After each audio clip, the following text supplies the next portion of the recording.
What happens when a nation that has been ignored for more than 30 years suddenly becomes a focus of U.S. foreign policy? What if Washington not only recognizes Somaliland, but establishes a military presence at Berbera, controlling one of the world's most strategic maritime choke points? What would that mean for U.S.'s rivalry with China? What would that mean for Somalia's fragile politics? What would that mean for Ethiopia's search for sea access? And most importantly, what would recognition mean for the people of Somaliland, who have built peace and democracy against all odds, yet have never been given their rightful place in the international community? Those questions are no longer hypothetical questions. Just this week, Senator Ted Cruz has urged President Donald Trump to recognize Somaliland. President Trump himself has said, "We are looking into it right now." In the background, negotiations are happening, and the stakes are enormous. In this episode, we will break down first, Senator Ted Cruz's letter and why it matters now. Second, President Donald Trump's remark and what it signals about U.S. foreign policy. Third, the strategic checkboard, why Somaliland is suddenly indispensable. Fourth, the deal on the table, from military access to mineral rights. And finally, the future, what would recognition mean for Somaliland? Tonight, we are looking beyond the headlines and asking, are we on the brink of a historic breakthrough? This is Somaliland 360. I am Abdifatah Qalinleh, live and unfiltered. Let's read between the lines.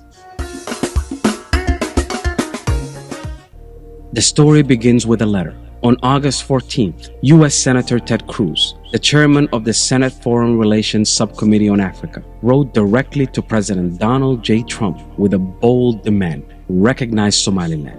Cruz didn't frame this as a charity case. He framed it as a strategy. He said that Somaliland isn't just stable, it's critical for America's security. He pointed to Somaliland's democracy, peaceful elections, and Somaliland's support for U.S. allies like Taiwan, and how Somaliland offered to host U.S. forces on the Red Sea. But here's the real insight. Senator Cruz tied Somaliland's fate to America's national interests. He argued that Somaliland's recognition would strengthen U.S. supply chains, deter China's influence, and secure global shipping lanes. For the first time, Somaliland wasn't just a breakaway region in Washington's eyes. It was a forefront partner in U.S. strategy.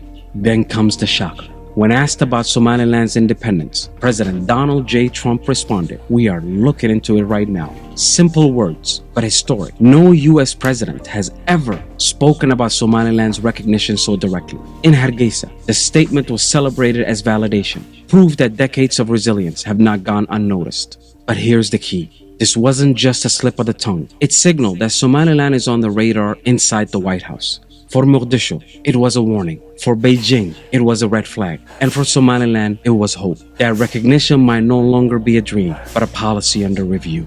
So you might ask yourself, why Somaliland? Why now? The answer lies in geography and geopolitics. Somaliland sits on the Gulf of Aden at the mouth of Bab el-Mandeb Strait, a choke point for nearly 10% of global trade. Whoever asserts influence here holds the leverage over oil, shipping, and military access. Add to this Berbera port and airbase, modernized, strategically positioned, and already attracting investments from the United Arab Emirates and the UK. Now factor in China. Beijing has poured billions into Djibouti, just across the waterways, where it runs its first overseas base. It has pressured Somalia to isolate Somaliland and punish it for supporting Taiwan. It has financed and supplied Somalia's efforts to destabilize Somaliland by instigating clan divisions, exporting terrorist fighters, and waging full-on clan warfare, all in the hopes of collapsing Somaliland's thriving democracy, severing Somaliland and Taiwan's partnership, and gaining full control and dominance over the Red Sea and the Bab el-Mandeb Strait. So,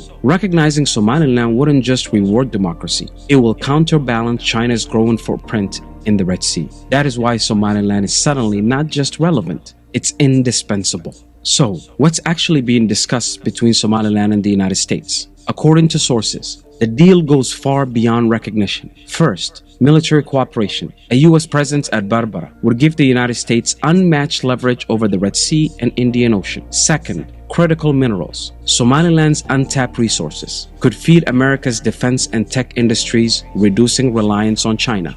Third, trade and investment. Formal recognition would open Somaliland to U.S. companies in energy, infrastructure, and agriculture. Fourth, upholding democracy in a region that's leaning further and further to autocracy, a one-party rule like China. Fifth, regional partnership, linking Somaliland with Ethiopia, the United Arab Emirates, and the European Union, aligning global players under America's umbrella. Each one of these moves would transform Somaliland into a linchpin of U.S. strategy in Africa. This isn't just about helping a small democracy, it's about building a partnership that serves both Somaliland's future and America's interests. So let's look ahead. What if America says yes? For Somaliland, recognition would mean legitimacy, an end to the decades-long limbo. It will unlock aid, trade, and global partnerships. For Africa, it will prove that borders can evolve when history, democracy, and stability demand it. Somaliland could become the first newly recognized African nation in decades.